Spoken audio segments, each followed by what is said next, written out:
First story is titled, Am I the a-hole for refusing to let my sister move in with me?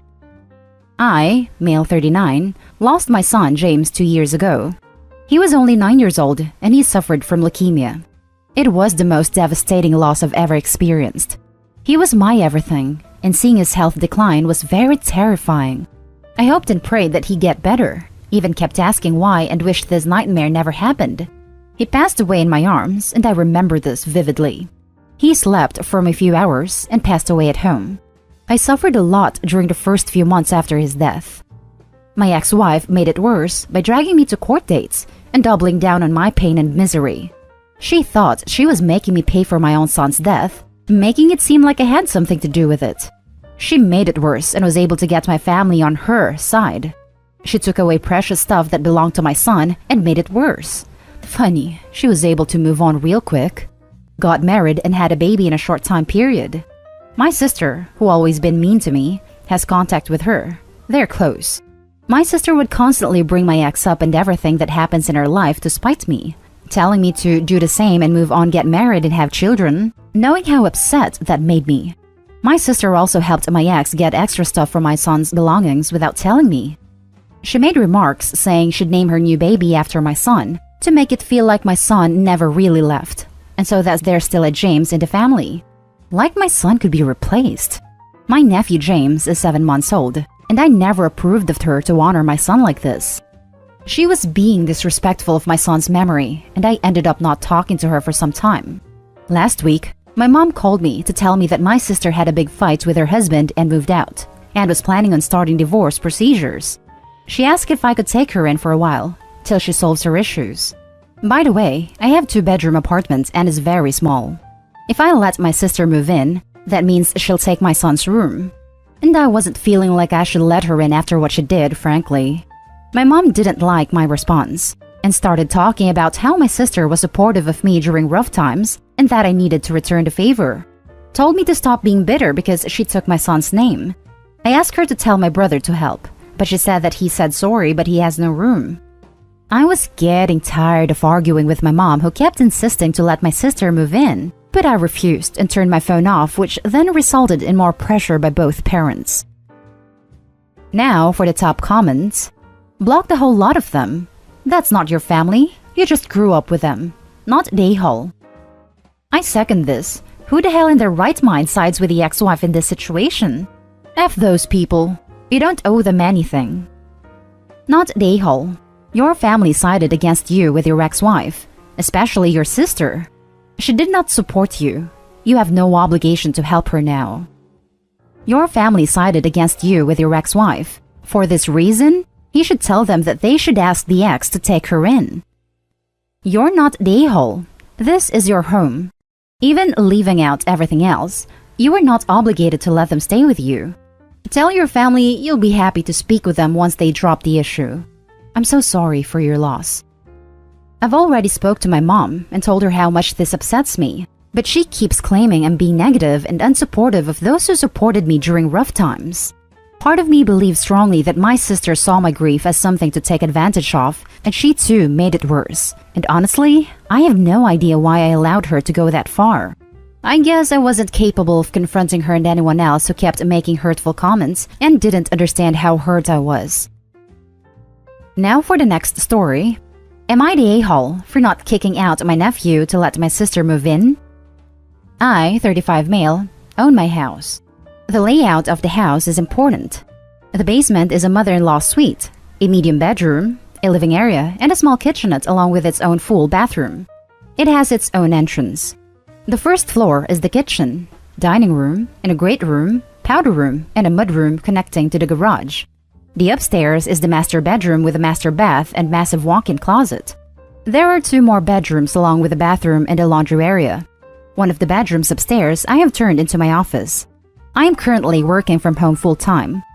In April, my nephew Alec, male 20, came home from college because of current events.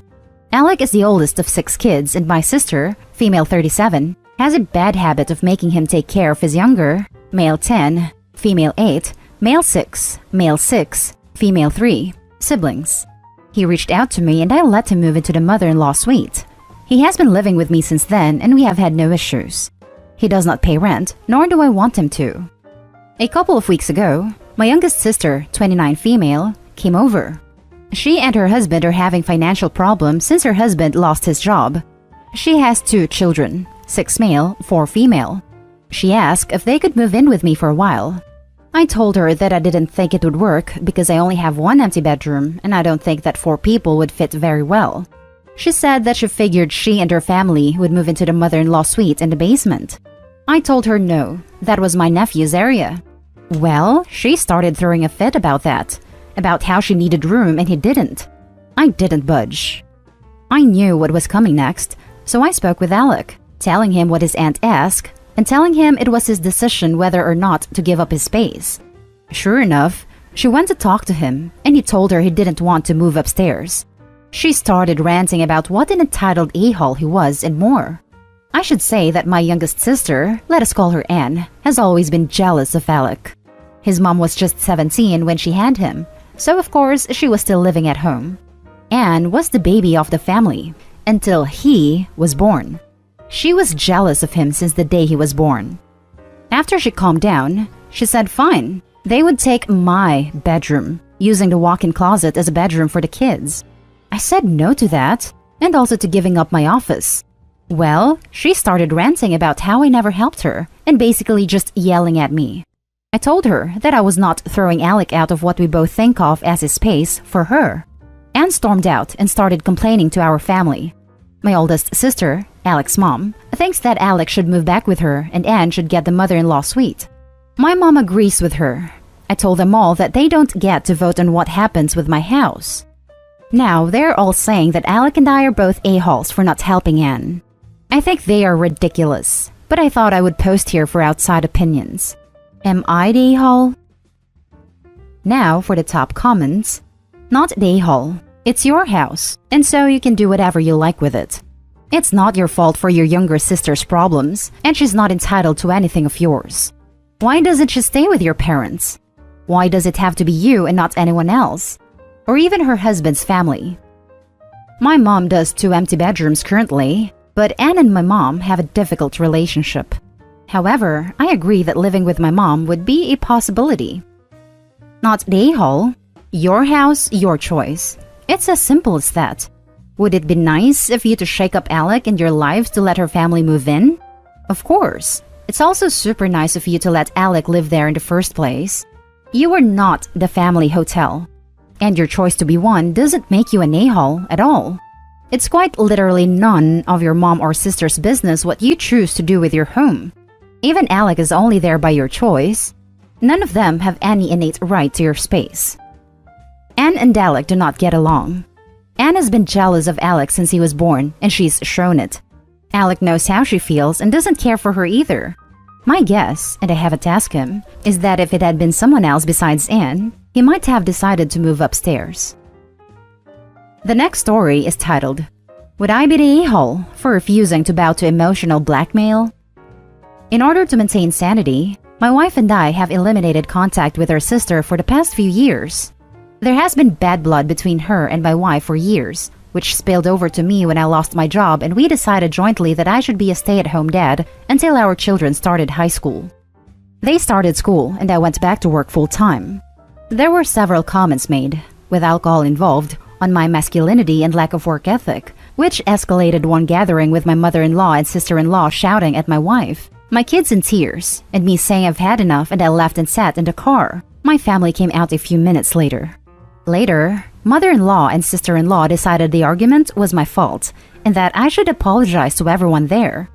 I refused, and since then, it has been a constant barrage of tears and emotional blackmail from my mother-in-law on how I'm tearing the family apart. I have never said my wife and kids cannot attend family events with a sister-in-law. I just chose not to do so. To be fair, I'm not a saint and have made a few snide comments of my own, but they have always been in response to digs.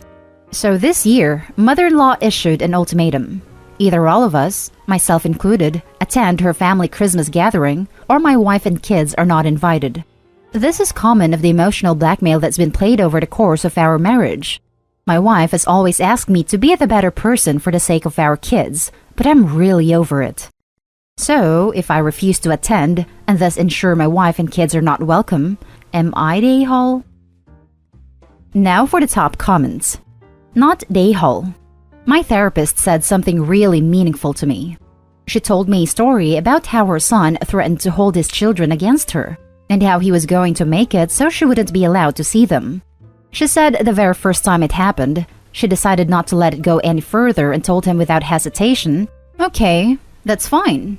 I won't see your children. I'm not going to let you dangle my own grandkids over my head. If you're going to treat my grandchildren like pawns, then I don't want any part in it." That's the first thing. Ultimatums like that are ridiculous, and it's clear that no one is going to be happy. Secondly, sometimes being the better person is not always truly being the better person. Do you want your kids in an environment like that? What if another fight breaks out at a tense family dinner? It's better for your own mental wellness, but most importantly, your kids' mental wellness, to just discontinue contact with them altogether, not just for Christmas dinners. If they aren't completely awful, maybe they will realize that using families and real people as pawns wasn't a great idea. If they don't realize that, well then, you're better off. Capitulating also models for their children that should accept mistreatments. Not the a-hole. Call her bluff. You should all stay home and have your own family Christmas. Start your own traditions. Tell your wife that you will not be bullied and manipulated by her family anymore. Tell her the price is too high. If they are going to punish their own daughter/sister because they like to control everyone, so be it. Your wife needs to learn to stand up to her family. They get away with their bullshit because everyone gives in to them. And is she going to kick out her daughter and grandkids on Christmas? That's a bigger tell than anything. Now for the last story. Am I the a-hole for telling my sister to reimburse me for one half the cost of my wedding from 10 years ago? My younger sister got engaged a couple months before COVID. Neither of us are close with our parents, and we are the only siblings. I am 7 years older and more established in my career. My sister and her fiancé struggle financially, which is to be expected as they are just starting out. I am not rich by any means, but I've always done my best to help them when I can. Groceries, rent, etc. Because I know that they would never get any help from our parents. When they announced their engagement, pre-COVID, I was happy for them and offered to help them with some of the wedding costs and throwing a bridal shower. Then COVID hit, and all plans came to a grinding halt. My sister is incredibly impatient and doesn't think before she acts. She is asked about the bridal shower numerous times. I told her that we could not do this right now due to the pandemic, and also that my financial situation has changed and I would not be comfortable spending this money until my work hours were back to normal. I also have bills and kids that need to come first. She got angry that I was unsupportive just like our parents, which pisses me off immensely as I have done a lot for her, and decided to elope at City Hall a couple weeks ago. They didn't bother to tell anyone and just made a rude and dramatic post about it on Facebook. Not that anyone cares, but we got married today, blah blah blah, and then went on to berate individual family members in the comments. No surprise that she ruffled quite a few feathers with this crap. She is not the first family member to elope, so the eloping wasn't the issue. I got a message from her earlier asking me about when we were having the bridal shower. I told her that we weren't, and that bridal showers are for before weddings. No one would go now anyways.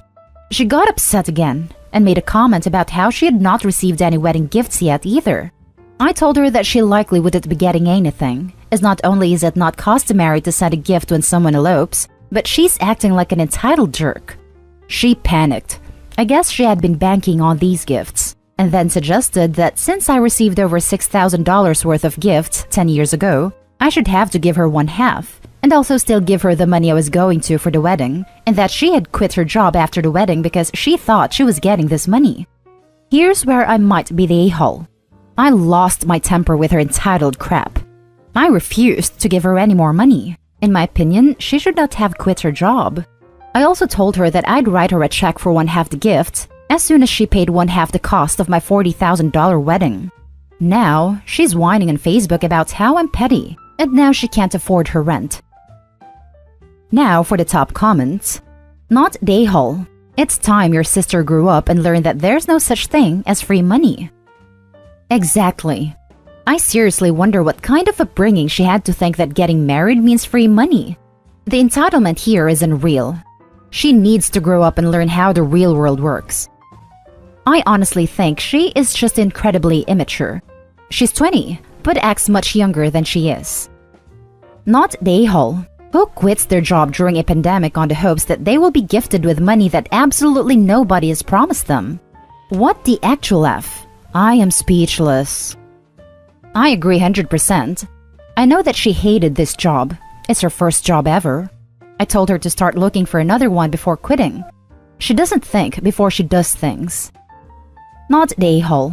Your sister sounds like you've spoiled the crap out of her, and now she's become too expectant on your money. Only thing I would say is that some brides can have events after an elopement. My best friend eloped this year because of COVID, and we're still going to have a full wedding for her next year. Yes, we've had other family members who had eloped and then had a get-together after.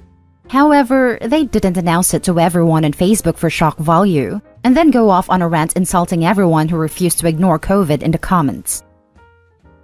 And that's the end of this video, folks. As always, leave a comment and hit like and subscribe. And if you want more of this content, turn your notification on to get updated on the latest videos. And I'll catch you with the next one. Stay safe.